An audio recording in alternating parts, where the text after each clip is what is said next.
সকাল থেকে ভাবছি কি রান্না করব আর কি ভিডিও করব। এই যে আমি সবজিগুলো কাটিয়ে নিয়েছি, দেখুন বন্ধুরা। এই সবজিগুলো এখন রান্না করব। আমি একটু ধুয়ে নেই, ধুয়ে নেওয়া অবধিতে আপনারা সবাই দেখতে থাকেন আমি আজকে কি কি রান্না করি। এই তরকারিগুলো আপনারা সবাই মনোযোগ সহকারে দেখবেন এবং অনুভব করবেন যে কেমন করে আমি এই সবজি তরকারিগুলো রান্না করি আর কি কি দিয়ে রান্না করব। এটা আপনাদের সঙ্গে আমি আজকে শেয়ার করব। ভিডিওটা দেখতে ভুলবেন না, সব সময়ের জন্য লেগে থাকবেন, দেখবেন, তাহলে বুঝতে পারবেন যে কি কি রান্না হচ্ছে, এখানে কি কি রান্না করব। সবাই একটু দেখতে থাকবেন।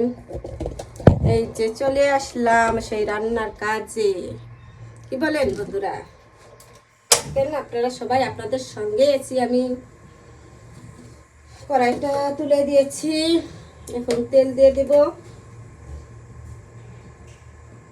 কড়াই তেল দিয়ে দিলাম। এখন এই যে দেখতে পাচ্ছেন সেই কুমড়ো বড়া, এখন এই কুমড়ো বড়া দিয়ে আমি আজকে রান্না করব।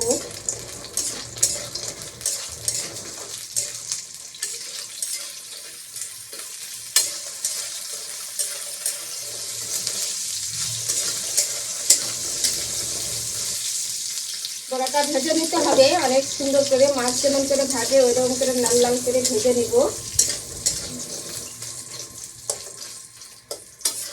ভেজে নিলে তখন ফ্লেভারটা অনেক ভালো আসে, অনেক মজা লাগে।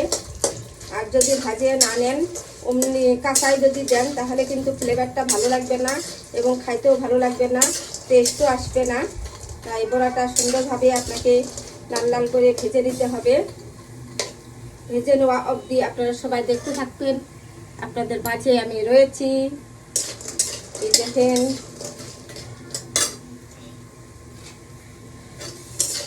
সকাল থেকে ভিডিও নাই কি করি চিন্তাই করি। ফেসবুক মামা তো আর ভিডিও না দিলে কমপ্লেন করবে সবাইকে, তাই নিয়মিত ভিডিও ছাড়তেই হবে।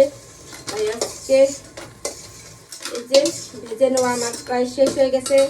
তারপরে আমি কি করব দেখেন, দুটা তেজপাতা দিয়ে দিলাম। তারপরে এই যে জিরা দিয়ে দিলাম, ফোড়ন, পাঁচফোড়ন, এগুলো দিয়ে এখন আমি এই যে দেখতেছেন সবজিটা এর ভিতরে দিয়ে দিলাম। সবজিটা দিয়ে একটু নাড়াচাড়া করবো। তেজপাতা, সবজি এগুলো সব কিছু দেওয়া হয়ে গেছে, ধীরে ধীরে। আর এই যে দেখেন আলুর কাটে রাখেছি, এই আলুগুলো দিয়ে দিব। আর হলে স্বাদ মতো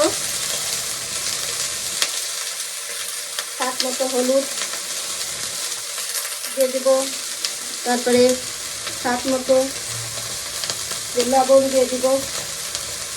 স্বাদ মতো যে যেমন খান সে তেমন স্বাদ মতো পরিমাণ মতো লবণটা দিয়ে দিবেন। এভাবে রান্নাটা করবেন, খেয়ে দেখবেন।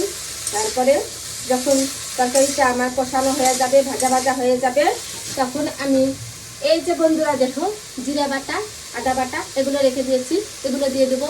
আসলে আমার ভিডিওটা অনেক লং হয়ে যাচ্ছে, তাই আর আপনাদেরকে দেখাতে পারলাম না। সবাই ভালো থাকবেন, সুস্থ থাকবেন। অনেক লং হয়ে গেল।